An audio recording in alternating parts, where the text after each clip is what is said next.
Assalamualaikum warahmatullahi wabarakatuh. Berjumpa lagi dengan saya, Ahmad Habibur Rahman. Jangan lupa like, komen, dan subscribe ya. Terima kasih.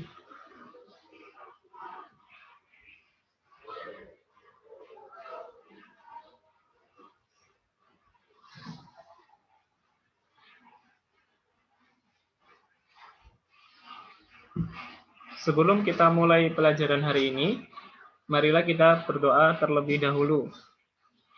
Marilah kita membaca suratul Fatihah bersama-sama. Berdoa mulai. A'udzu billahi minasyaitonir rajim. Bismillahirrahmanirrahim. Alhamdulillahi rabbil alamin. Ar-Rahmanir-Rahim. Maliki yaumiddin. Iyyaka na'budu wa iyyaka nasta'in. Ihdinas shiratal mustaqim. Shiratal ladzina an'amta 'alaihim ghairil maghdubi 'alaihim waladdallin. Amin. Berdoa selesai.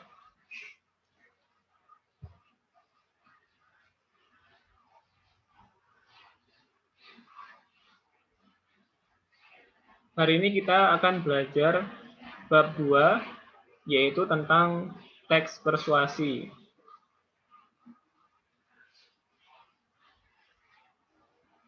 Tujuan pembelajaran hari ini adalah peserta didik mampu 1. Mengidentifikasi pengertian teks persuasi.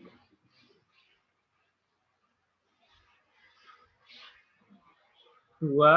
Menyebutkan ciri-ciri teks persuasi. 3. Mengidentifikasi jenis-jenis teks persuasi. 4. Mengidentifikasi pengertian, fakta, ajakan, saran, arahan, dan pertimbangan dalam teks persuasi. 5. Mengidentifikasi simpulan isi teks persuasi. 6.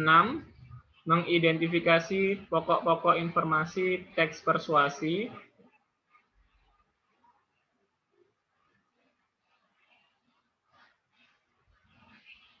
7. Menyebutkan langkah-langkah menyimpulkan teks persuasi. 8.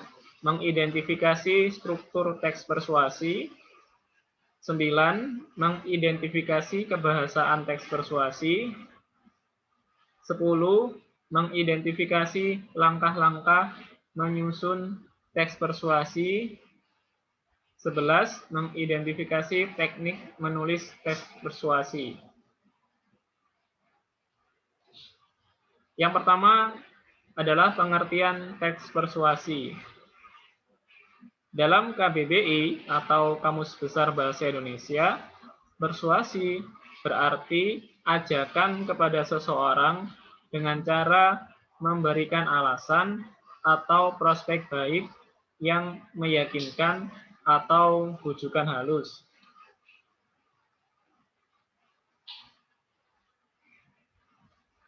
Berikutnya adalah ciri-ciri teks persuasi. Yang pertama, penulis berusaha memengaruhi pembaca. Yang kedua, penulis menampilkan imbauan atau ajakan. Yang ketiga, penulis menyertakan data dan fakta dalam teks persuasi. Yang keempat, penulis berusaha menjelaskan dan menarik kepercayaan pembaca. Berikutnya, penulis memahami bahwa pendirian dan pemahaman pembaca dapat diubah. Kemudian, penulis berusaha menciptakan kesepakatan atau penyesuaian melalui kepercayaan penulis dengan pembaca. Berikutnya, penulis berusaha menghindari konflik agar kepercayaan tidak hilang, sehingga tercapai kesepakatan pendapat.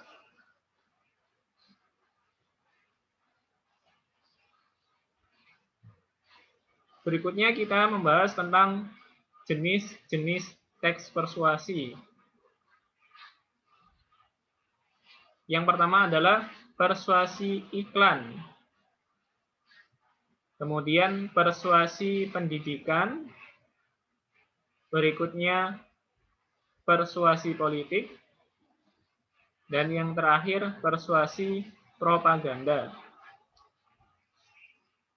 Persuasi iklan memiliki pengertian. Persuasi iklan ini digunakan untuk memperkenalkan barang atau jasa tertentu.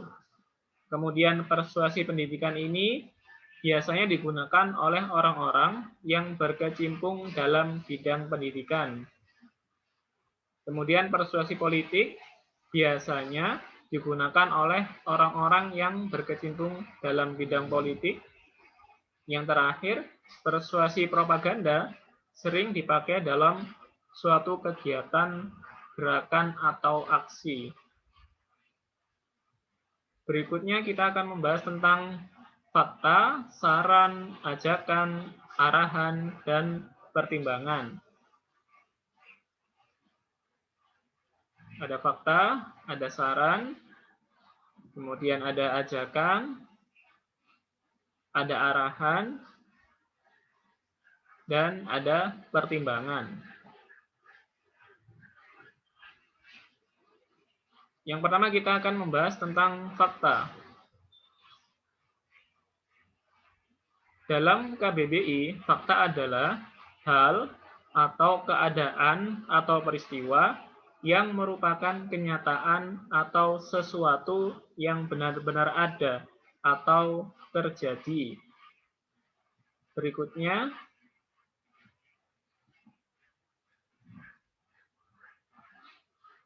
saran. Dalam KBBI, saran adalah pendapat atau usul atau anjuran, cita-cita yang dikemukakan untuk dipertimbangkan.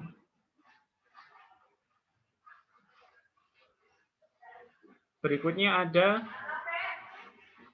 ajakan. Dalam KBBI, ajakan, ini bukan saran ya, tapi ajakan adalah kata-kata atau perbuatan untuk mengajak, mengundang, atau anjuran, imbauan untuk melakukan sesuatu. Sebentar, saya perbaiki dulu.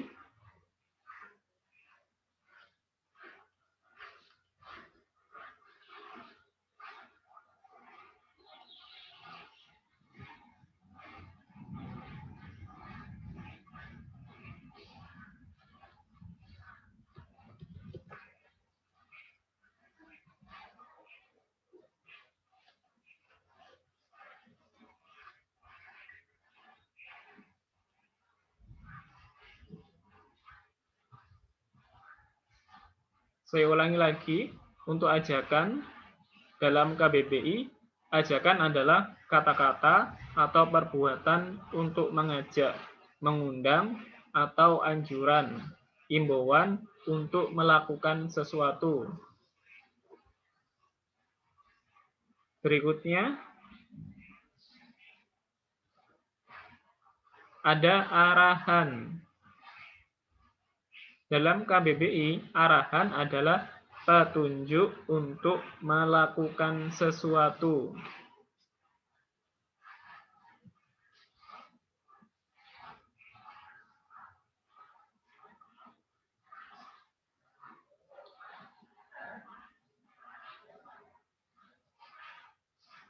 Kemudian pertimbangan.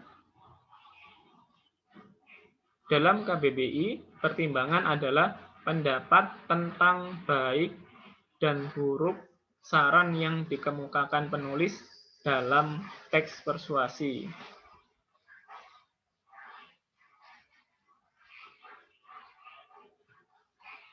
Selanjutnya kita akan membahas simpulan isi teks persuasi. Ada simpulan, yaitu rumusan akhir tentang sesuatu dari sebuah teks. Simpulan disusun berdasarkan pemahaman atau penalaran terhadap keseluruhan isi teks. Berikutnya,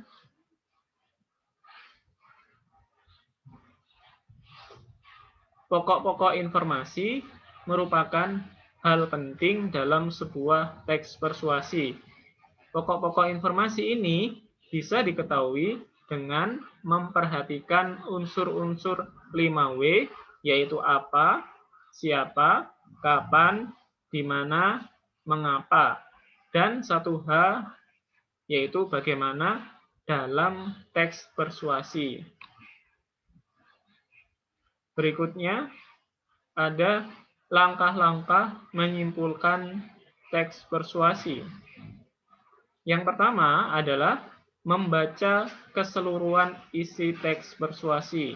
Kemudian, mencatat bagian-bagian penting atau pokok-pokok isi teks atau gagasan pokok tiap paragraf.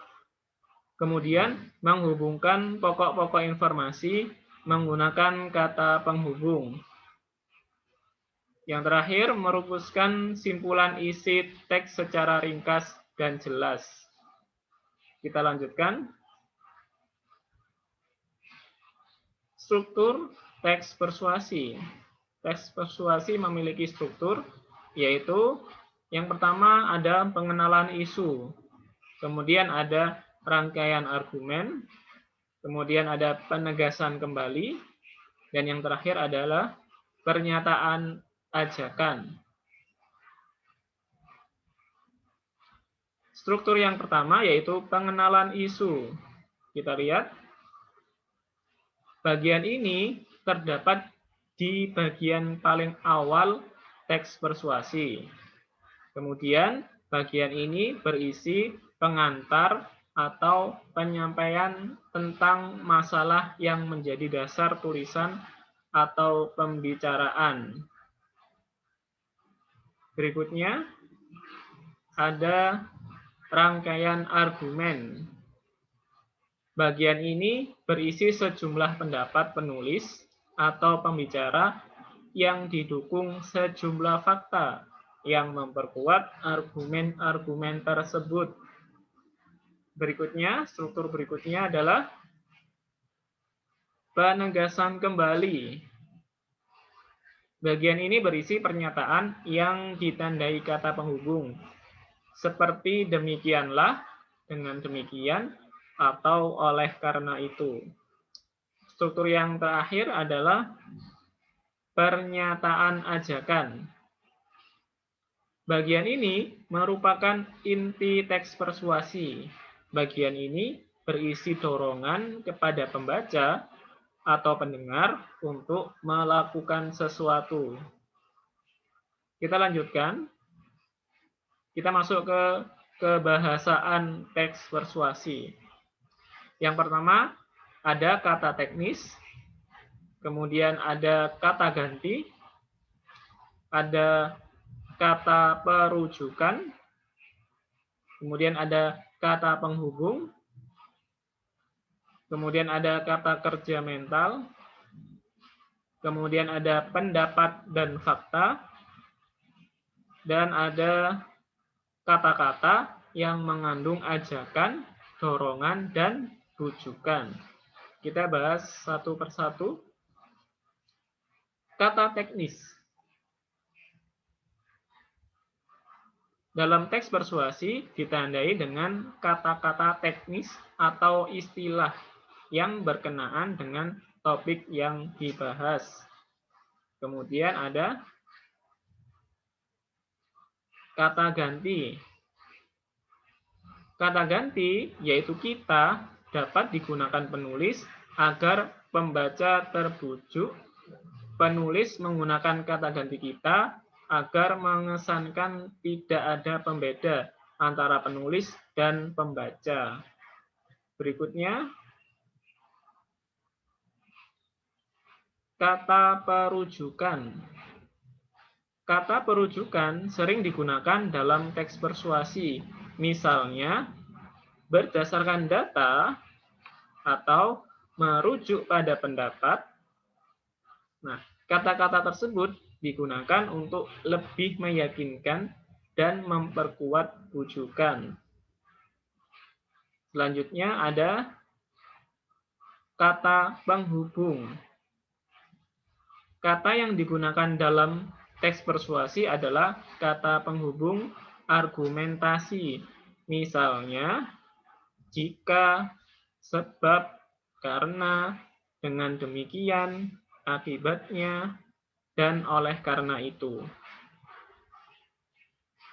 Selanjutnya ada kata kerja mental.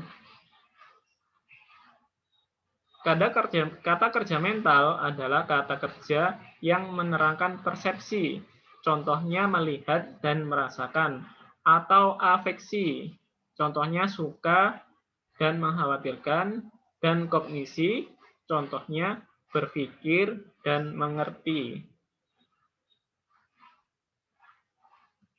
Selanjutnya adalah pendapat dan fakta. Teks persuasi juga disertakan sejumlah pendapat dan fakta untuk lebih meyakinkan pembaca. Jadi ada pendapat-pendapat yang ditulis dan fakta-fakta yang ditulis. Berikutnya adalah kata-kata yang mengandung ajakan, dorongan, dan rujukan. Maksudnya pernyataan yang mengandung ajakan, dorongan, rujukan biasanya terdapat di bagian akhir teks persuasi, ditandai dengan kata-kata yaitu harus, hendaklah, mari, ayo, dan jangan. Berikutnya kita akan membahas tentang penyajian teks persuasi. Yang pertama adalah penyusunan teks persuasi, dan yang kedua adalah teknik menulis teks persuasi. Kita bahas yang pertama dulu, tentang penyusunan teks persuasi. Diawali dengan menentukan topik, kemudian menentukan tujuan, kemudian membuat kerangka karangan, kemudian mengumpulkan data, setelah itu menulis teks persuasi. Berikutnya, teknik menulis teks persuasi. Yang pertama ada teknik rasionalisasi, yaitu proses menggunakan akal untuk memberikan dasar kepastian terhadap suatu persoalan. Kemudian ada teknik yang kedua, yaitu teknik sugesti. Suatu usaha membujuk atau mempengaruhi orang lain untuk menerima pendirian tertentu.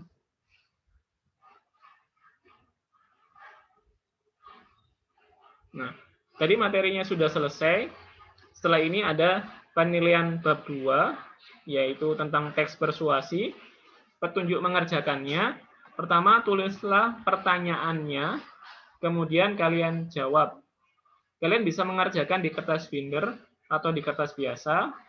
Setelah selesai mengerjakan, kalian foto, kemudian foto tadi jika lebih dari satu bisa dikolase atau digabungkan. Setelah itu foto tadi yang hanya ada satu sudah digabungkan menjadi satu, dikirim di link yang akan saya tulis di deskripsi video ini. Paham ya? Jadi fotonya jika ada dua foto, silakan dikolase, kan menjadi satu foto. Nah, satu foto tadi yang sudah berisi dua foto yang dikolase, dikirim di link yang ada di deskripsi video ini. Nah, pertanyaannya ada di sini. Yang pertama, jelaskan pengertian teks persuasi. Kemudian kalian sebutkan ciri-ciri teks persuasi yang nomor 2. Yang nomor 3, kalian sebutkan dan kalian jelaskan jenis-jenis teks persuasi. Kemudian yang keempat, kalian menjelaskan pengertian fakta itu apa, saran itu apa, ajakan itu apa, arahan itu apa, dan pertimbangan itu apa.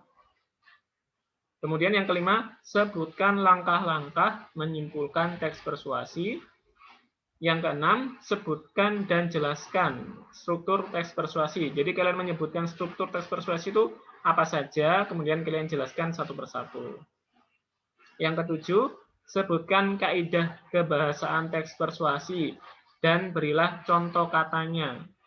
Kalian sebutkan kaidah kebahasaannya itu apa, kemudian contoh katanya kalian tulis satu saja. Kemudian tulislah langkah-langkah dan teknik menulis teks persuasi. Jadi langkah-langkah menulis teks persuasi itu dimulai dari apa, kemudian teknik menulis teks persuasi itu apa saja. Tidak usah dijelaskan, disebutkan saja. Yang nomor 8.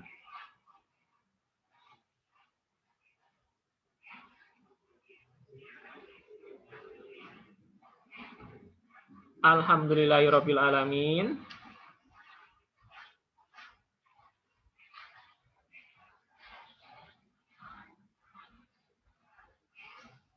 Materi bab 2 tentang teks persuasi telah selesai. Mari kita baca doa akhir majelis bersama-sama.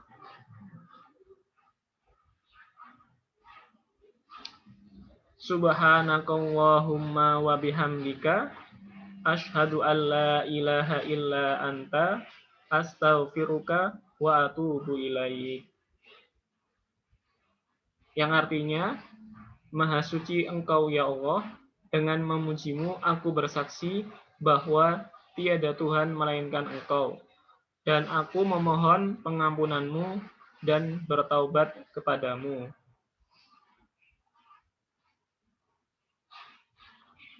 Saya ucapkan terima kasih. Jangan lupa like, komen, dan yang belum subscribe, silakan di-subscribe ya. Dari saya kurang lebihnya mohon maaf. Saya akhiri. Wassalamualaikum warahmatullahi wabarakatuh.